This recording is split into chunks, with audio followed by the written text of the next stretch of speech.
அனைவருக்கும் வணக்கம். இந்த வீடியோவில் ஒரு பேன் கார்டு கரெக்ஷன் பண்ணுறது தான் பார்க்க போகிறோம். அதாவது யூடிஐ சர்வீஸில் பிஎஸ்ஏ பேன் சர்வீஸில் போயிட்டு ஒரு பேன் ஏஜென்ட்டு எப்படி ஒரு பேன் கார்டை கரெக்ஷன் பண்ணுறதுன்னு பார்க்க போகிறோம். அதாவது கரெக்ஷன்னா எல்லா விதமான கரெக்ஷனும் இந்த வீடியோவில் அடங்கும். அதாவது ஒரு பெயர் திருத்தம் பண்ணுறது, அப்புறம் டேட் ஆஃப் பர்த் திருத்தம் பண்ணுறது, அப்பா பேர் திருத்தம் பண்ணுறது, அட்ரஸ் திருத்தம் பண்ணுறது, ஃபோன் நம்பர், இமெயில் ஐடி மாற்றுறது, அதுக்கப்புறம் மைனர் பேன் கார்டிலேருந்து மேஜர் பேன் கார்டுக்கு மாற்றுறதுக்கு எல்லாத்துக்குமே இந்த ஒரு வீடியோ தான். இந்த ஒரு வீடியோவை முழுமையாக நீங்கள் ஃபுல்லாக பார்த்தீங்கன்னா உங்களுக்கு எந்த ஒரு டவுட்டும் இல்லாமல் நீங்களே ப்ராப்பராக பேன் கார்டு அப்ளிகேஷன் பண்ணலாம். இதை கொஞ்சம் கூட ஸ்கிப் பண்ணாமல் இதில் நாங்கள் என்னென்ன சொல்கிறோம் அப்படின்றது நீங்கள் தெளிவாக இந்த வீடியோ பார்த்தீங்கன்னா அழகாக நீங்கள் பேன் கார்டு அப்ளிகேஷன் போட்டுடலாம். ஈஸியாக பண்ணலாம். ரொம்ப எளிமை தான், ரொம்ப கஷ்டம் கிடையாது. ஆனால் கொஞ்சம் நீங்கள் அது ஸ்டெப் எடுத்து கவனமாக பார்க்கணும். ஆதார் கார்டில் பேர் எப்படி இருக்குது, டேட் ஆஃப் பர்த் எப்படி இருக்குது, அதாவது அவங்க ஏற்கனவே இருக்கிற பேன் கார்டில் பேர் எப்படி இருக்குது, டேட் ஆஃப் பர்த் இருக்குது. அடிஷ்னலாக டேட் ஆஃப் பர்த் ப்ரூஃபுக்கு வைக்க வேண்டிய அந்த பேர், டேட் ஆஃப் பர்த் எப்படி இருக்குது, அது எப்படி நம்ம தெளிவாக ஸ்கேன் பண்ணுறோம், அந்த ஃபோட்டோ சிக்னேச்சர் எப்படி தெளிவாக அப்லோட் பண்ணுறோம், இதுதான் ரொம்ப முக்கியமே. இது எல்லாமே நீங்கள் ப்ராப்பராக கிளியராக பண்ணிட்டீங்கன்னாக்கா அப்ஜெக்ஷன் வராமல் அந்த பேன் கார்டு எளிமையாக நீங்கள் பேன் கார்டு அப்ளிகேஷன் பண்ணி உங்களுடைய கஸ்டமருக்கு கொடுக்கலாம். ஸோ நம்மளுடைய யூடிஐ பிஎஸ்ஏ ஆன்லைன் அந்த வெப்சைட்டை நான் இப்போ ஓப்பன் பண்ணி வச்சுருக்கேன். இந்த வெப்சைட்டில் என்னுடைய யூசர் ஐடி பாஸ்வேர்டு போட்டு வச்சுருக்கேன். அதில் கேப்சா கொடுத்து நம்ம கண்டினியூ பண்ணுவோம். கேப்சா கொடுத்துட்டு சப்மிட் பண்ணுறேன்.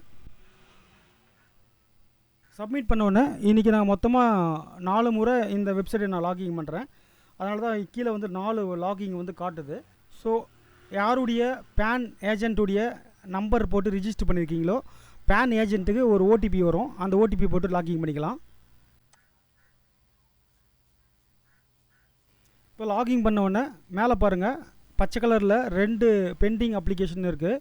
ஸோ இன்றைக்கி நான் 2 பேன் கார்டு அப்ளிகேஷன் போட்டதுனால அது பச்சை கலரில் 2 பெண்டிங் காட்டுது. அது நாளைக்கு கிளியரன்ஸ் ஆகிடும். அது கீழே மஞ்சள் கலரில் பாருங்கள், அது கீழே மஞ்சள் கலரில் 73 பேன் கார்டு அப்ளிகேஷன் போட்டிருக்கேன் அப்படின்னு காட்டுது. ஸோ இந்த 73 பேன் அப்ளிகேஷனும் போன மாதமும் இந்த மாதமும் போட்டது தான். அதுக்கு முன்னாடி மாதம் போட்டது வரைக்கும் எல்லா பேன் அப்ளிகேஷன் ஃபார்மும் நான் யூடிஐக்கு சென்ட் பண்ணிட்டதுனால இந்த இடத்துல என்கிட்ட கையில் இருக்கக்கூடிய அந்த 73 பேன் அப்ளிகேஷன் மட்டும்தான் காட்டுது.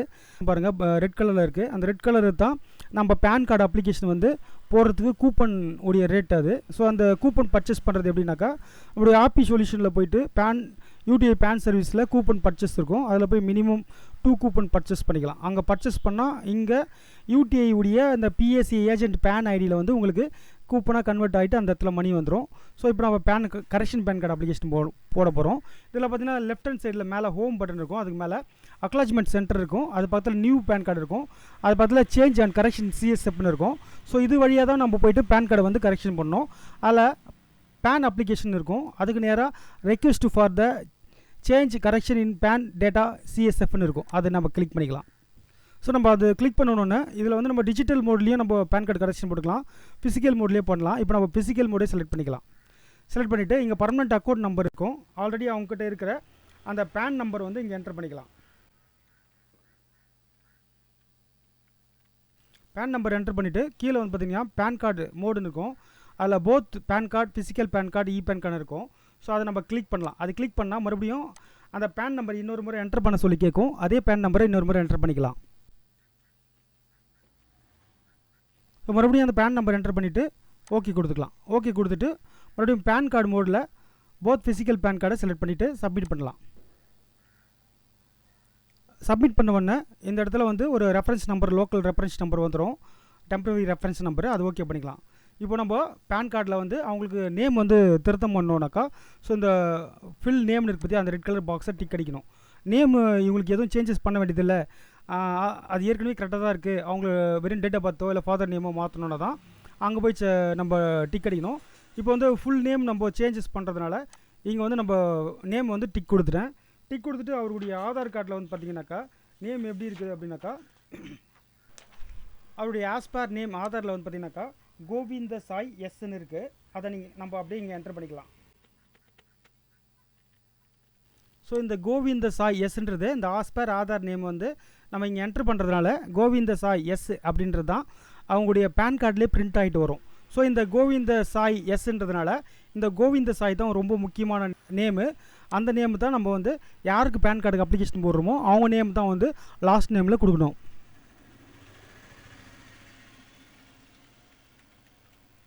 ஸோ கோவிந்த சாயின்னு சொல்லிட்டு லாஸ்ட் நேமில் கொடுத்துட்டு இந்த எஸ்ஸுக்கு மீனிங் வந்து பார்த்தீங்கன்னாக்கா இங்கே ஃபஸ்ட் நேமில் கொடுக்கணும். ஸோ அது வெறும் எஸ்ன்னு கொடுக்கக்கூடாது, அந்த எஸ்ஸுக்கு என்ன பேரோ அந்த பேர் கொடுக்கணும். ஸோ எஸ்ஸுக்கு மீனிங் வந்து பார்த்தீங்கன்னாக்கா சங்கர பாபு. ஸோ இந்த ஃபஸ்ட் நேமில் அது கொடுத்துடலாம். சங்கர் பாபு அது கொடுத்துடலாம். கொடுத்துட்டு இங்கே பாருங்கள் கீழே வந்து ஆதார் நம்பர் கேட்குது. இந்த ஆதார் நம்பர் வந்து கம்பல்சரி நம்ம கொடுத்தாகணும். கஸ்டமருடைய ஆதார் நம்பர் கொடுத்துக்கலாம். ஆதார் நம்பர் கொடுத்துட்டு இங்கே பாஸ்போர்ட் நம்பர் இருந்தால் அது டிக் கொடுத்துட்டு பாஸ்போர்ட் நம்பர் கொடுங்க. அது இல்லைன்னா விட்டுருங்க, பரவாயில்ல. அடுத்தபடியாக இருக்குது டேக்ஸ் பேயர், அதாவது அவங்க ஏற்கனவே இன்கம் டேக்ஸ் பே பண்ணுறவங்களா இருந்தால் இந்த இடத்துல வந்து டிக் அடிச்சுட்டு அவங்களோட இன்கம் டேக்ஸ் நம்பர் அங்கே என்டர் பண்ணிக்கலாம். அது ரெண்டுமே ரொம்ப அவசியம் இல்லை, இருக்கிறவங்களுக்கு அது பண்ணுங்கள், இல்லைனா விட்டுருங்க. 4வது இருக்கக்கூடிய டேட் ஆஃப் பர்த்தில் அவருக்கு ஏதாவது கரெக்ஷன் இருக்குது அப்படின்ற பட்சத்தில் அவருக்கு டேட் ஆஃப் பர்த் வந்து கரெக்ஷனை வந்து நம்ம என்டர் பண்ணணும். ஸோ ஆதார் நம்பரை மறுபடியும் ஒரு என்டர் பண்ண சொல்லி கேட்குது. மறுபடியும் ஆதார் நம்பர் என்டர் பண்ணிவிடுவோம். ஆதார் நம்பர் என்டர் பண்ணிவிட்டு ஓகே கொடுத்துக்கலாம். அதுக்கப்புறம் இந்த டேட் ஆஃப் பர்த்துக்கு டிக், அதாவது கரெக்ஷன் வேணும்னா டிக் கொடுங்க, இல்லைனா கொடுக்காதீங்க. ஸோ இவருக்கு அந்த ஆதார் கார்டுலேயும் அவருடைய பேன் கார்டுலேயும் டேட் ஆஃப் பர்த் சரியாக தான் இருக்குது. அவருடைய டேட் ஆஃப் பர்த் நம்ம ப்ராப்பராக அங்கே என்டர் பண்ணிப்போம். டேட் ஆஃப் பர்த் என்டர் பண்ணிவிட்டு அதுக்கப்புறம் ஜெண்டர், இந்த ஜெண்டர் வந்து மேல் ஃபீமேல் இருக்கும். அதுவும் அது அவங்களுக்கு எதனா கரெக்ஷன் இருந்தால் மட்டும் இங்கே டிக் அடிங்க, இல்லைனா அடிக்காதீங்க. அதுக்கப்புறம் select address of the status இருக்கும், அது கிளிக் பண்ணிவிட்டு தமிழ்நாடு கொடுக்கணும்.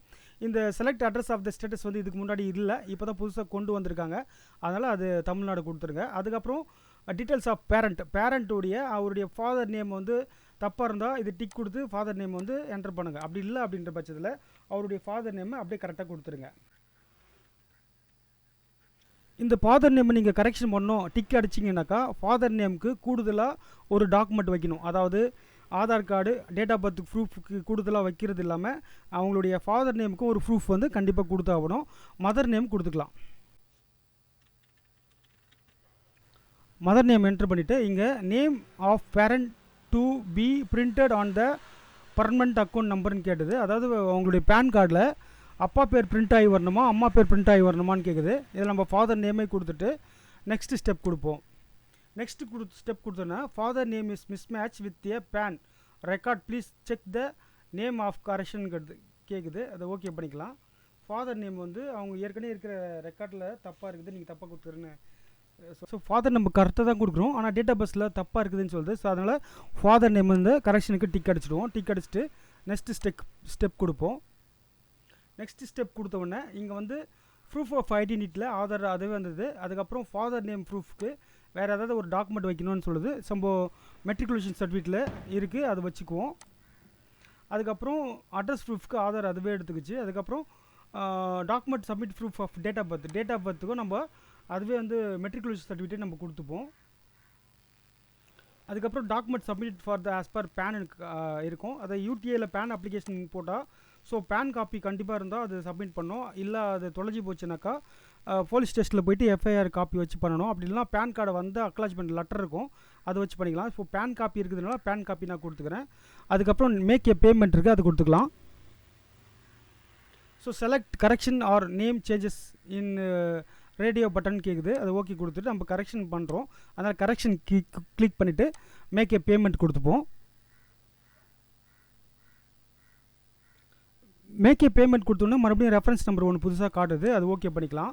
ஓகே பண்ணிவிட்டு இந்த அட்ரஸ் வந்து நம்ம திருத்தம் பண்ணணுமா இல்லை அப்படியே விட்டுலாமான்னு கேட்குது. திருத்தம் பண்ணிக்கலாம். ஏன்னாக்கா அவங்க பேன் கார்டு எப்போ வாங்கினாங்க, எந்த அட்ரஸில் வாங்கினான்னு தெரியாது. அதனால் நம்ம அட்ரஸ் வந்து நம்ம கம்பல்சரி வந்து திருத்தம் பண்ணுறதுக்கு டிக் கொடுத்துக்கலாம். அதுக்கப்புறம் select address of the communication காட்டுது, அதில் ரெசிஸ்டன்சி கொடுத்துக்கலாம். அப்புறம் அவங்களுடைய ஆதார் கார்டில் என்ன அட்ரஸ் இருக்கோ அது ப்ராப்பராக அங்கே என்டர் பண்ணிங்க.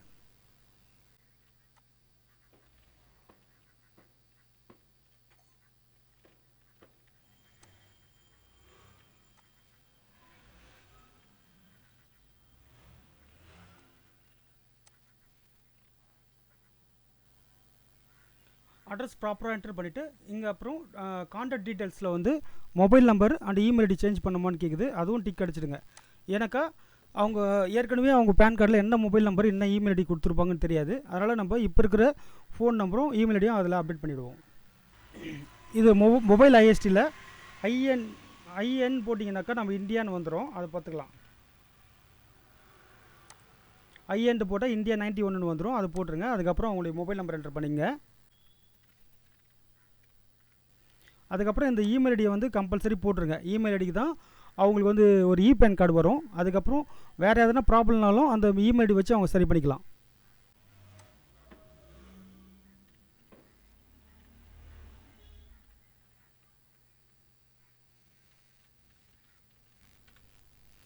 ஸோ உங்களுடைய கான்டாக்ட் டீட்டெயில்ஸு அந்த இமெயில் ஐடி போட்டு நெக்ஸ்ட் ஸ்டெப் கொடுத்துடலாம். நெக்ஸ்ட் ஸ்டெப் கொடுத்தோம்னா வெரிஃபிகேஷன் அண்ட் டிக்ளரேஷன் வருது. இந்த ஐ ஹேவ் அதை கிளிக் பண்ணோம்னா அவருடைய அந்த நேம் அங்கே வந்துடும். வந்த பிறகு இங்கே செல்ஃப்னு ஆட்டோமேட்டிக்காக அதுவே வந்துடும். அதுக்கப்புறம் பிளேஸ்னால் எந்த ஊர்லேருந்து நம்ம பேன் கார்டு அப்ளை பண்ணுறோமோ அந்த பிளேஸுடைய அந்த ஊர் பேர் நம்ம என்ட்ரு பண்ணிப்போம். என்ட்ரு பண்ணிவிட்டு நெக்ஸ்ட் ஸ்டெப் கொடுப்போம். ஸோ நெக்ஸ்ட் ஸ்டெப்பு கொடுத்தோன்னா டாக்குமெண்ட் அப்லோடுன்னு காட்டுது. அது கீழே ரெட் கலரில் என்ன காட்டுதுனாக்கா uploaded PDF file should not be the password protection otherwise application will be rejected அப்படின்றாங்க. அதாவது நீங்கள் பிடிஎஃப் அப்லோட் பண்ணுறது அந்த பிடிஎஃப்க்கு எதனா பாஸ்வேர்டு ரெடி பண்ணி அதை அப்லோட் பண்ணிங்கன்னா அதை நான் பேன் கார்டை வந்து கேன்சல் பண்ணிவிடுவோம். அப்படி பண்ணக்கூடாது. அதாவது பாஸ்வேர்டு இல்லாமல் அந்த பிடிஎஃப் அப்லோட் பண்ணுங்கன்னு சொல்கிறாங்க. அதை பார்த்துட்டு அதுக்கப்புறம் இந்த டாக்குமெண்ட்டெல்லாம் நம்ம என்னென்ன வச்சுருக்கோமோ அதை ஒன்ஸ் நோட் பண்ணிவிட்டு அந்த டாக்குமெண்ட்டெல்லாம் நம்ம அப்ளிகேஷன் பிரிண்ட் அவுட் எடுத்து அதில் ஃபோட்டோ ஒட்டி சிக்னேச்சர் வாங்கி அந்த அப்ளிகேஷனோட அந்த ஆதார் கார்டு அப்புறம் பேன் கார்டு அதுக்கப்புறம் வந்து டேட் ஆஃப் பர்த் ப்ரூஃப்க்கு அவருக்கு மார்க் ஷீட்டு இதெல்லாமே ஒரே பிடிஎஃப்பை நம்ம ஸ்கேன் பண்ணி அப்லோட் பண்ணிடலாம். இப்போ சப்மிட் பட்டன் கொடுத்துக்கலாம். இப்போ சப்மிட் பட்டன் கொடுத்த பிறகு இவங்களுக்கு ஒரு ப்ராப்பர் அக்னாலஜ்மெண்ட் வந்தது. இந்த அக்னாலஜ்மெண்ட்டை நம்ம பிரிண்ட் எடுத்துக்கலாம். ஸோ நான் பிரிண்ட் எடுக்காமல் அதை சேவ் பண்ணிக்கிறேன். சேவ் பண்ணிட்டு அதை க்ளோஸ் பண்ணிக்கலாம். இந்த எம்டி பேஜும் க்ளோஸ் பண்ணிவிட்டு இதை டவுன்லோட் பிடிஎஃப் ஃபார்ம்னு இருக்கும். அதை கிளிக் பண்ணி அந்த அப்ளிகேஷன் ஃபார்மை நம்ம டவுன்லோட் பண்ணிக்கலாம்.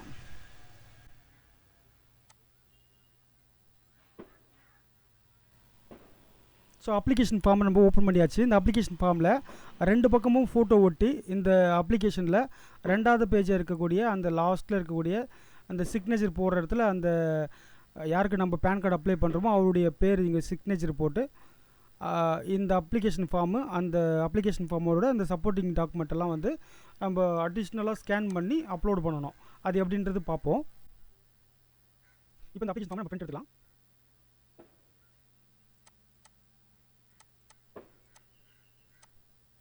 அப்ளிகேஷன் பிரிண்ட் கொடுத்தாச்சு. க்ளோஸ் பண்ணிக்கலாம்.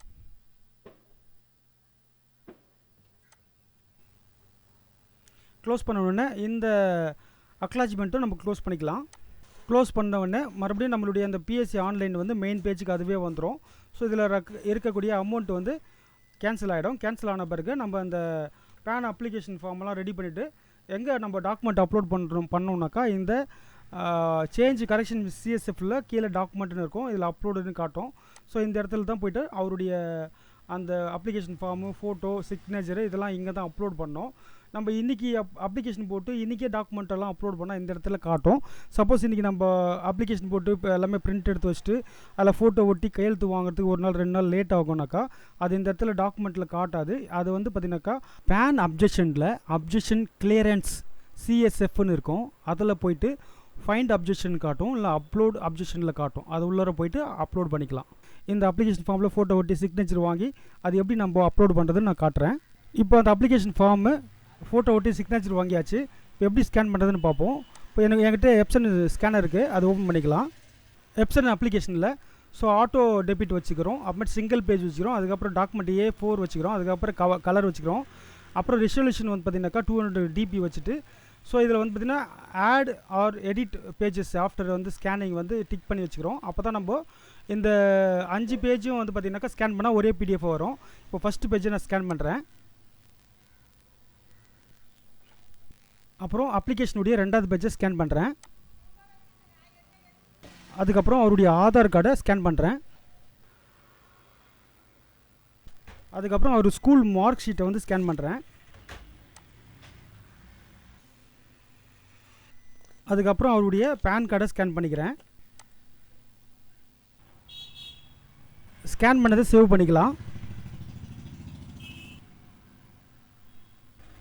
இப்போ ஸ்கேன் பண்ணதை நம்ம ஒரு முறை ஓப்பன் பண்ணி செக் பண்ணிக்கலாம்.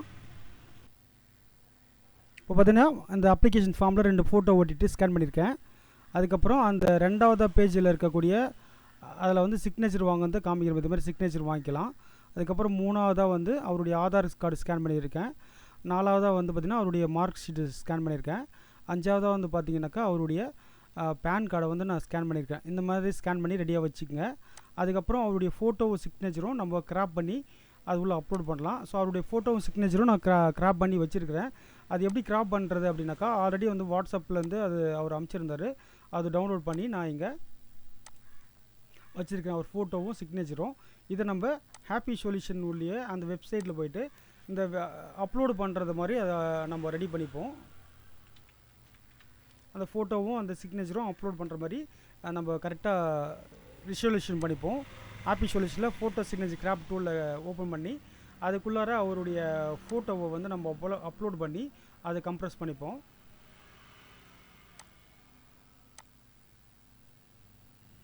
ஸோ ஒரு ஃபோட்டோ செலெக்ஷன் பண்ணி அதை கம்ப்ரோஸ் பண்ணி அதை நம்ம டவுன்லோட் பண்ணிப்போம்.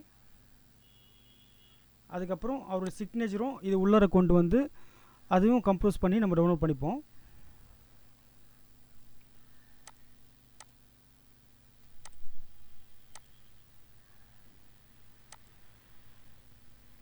ஸோ அவருடைய ஃபோட்டோ அந்த சிக்னேச்சர் எல்லாமே நம்ம கம்ப்ரோஸ் பண்ணி டவுன்லோட் பண்ணியாச்சு. அதுக்கப்புறம் அவருடைய டாக்குமெண்ட்டும் நம்ம ஸ்கேன் பண்ணியாச்சு. இப்போ வந்து பார்த்திங்கனாக்கா கரெக்ஷனில் வந்து டாக்குமெண்ட் உள்ளார போய்ட்டு அப்லோட் டாக்குமெண்ட் உள்ளே போக்குவோம். இந்த இடத்துல அப்லோட் பண்ணுறதுக்கு அவருக்கு பேருக்கு நிறையா ஆப்ஷன் காட்டும். இதில் 2 மெத்தட் இருக்குது. அதாவது கிராப் அண்ட் அப்லோடுன்னு ஒரு ஆப்ஷன் இருக்குது. இந்த ஆப்ஷனில் அந்த டாக்குமெண்ட் நம்ம ஸ்கேன் பண்ணி அப்லோட் பண்ணோம்னா அது உள்ளார கொண்டு வந்து அந்த டாக்குமெண்ட்லேயே நம்ம ஃபோட்டோவும் சிக்னேச்சரும் கிராப் பண்ணி அப்லோட் பண்ணிக்கலாம். ஸோ நான் அந்த மெத்தட் யூஸ் பண்ணாமல் பழைய ஓல்டு மெத்தட் யூஸ் பண்ண போகிறேன். ஓல்டு மெத்தடில் கிளிக் பண்ணி அதில் வந்து அவருடைய பிக்சரை வந்து செலக்ட் பண்ணி அப்லோட் பண்ண போகிறேன். அதுக்கப்புறம் அவருடைய சிக்னேச்சரை அப்லோட் பண்ண போகிறேன். அதுக்கப்புறம் நம்ம ஸ்கேன் பண்ண அந்த பிடிஎஃப் ஃபார்மை அப்லோட் பண்ண போகிறேன். இப்போ அது 3மே ஓகே பண்ணியாச்சு. ஓகே பண்ணிவிட்டு சப்மிட் கொடுத்துக்கலாம்.